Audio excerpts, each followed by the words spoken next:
you can look at your situation and remember that the universe is mental. And when you realize that the universe is mental, not insane, no, the universe is a mental creation. Do we grasp what that means?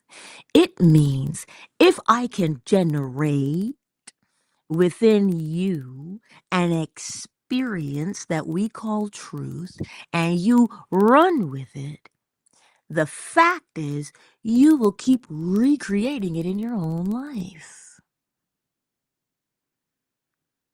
So you see, truth is based upon the observer, the person who experiences it.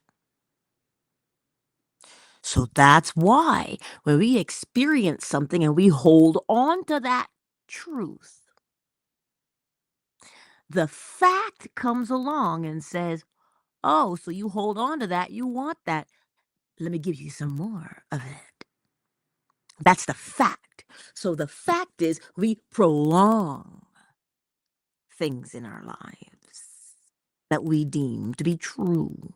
That is why they keep expressing themselves in our lives truthfully over and over and over again because of the fact of correspondence. As within, so without.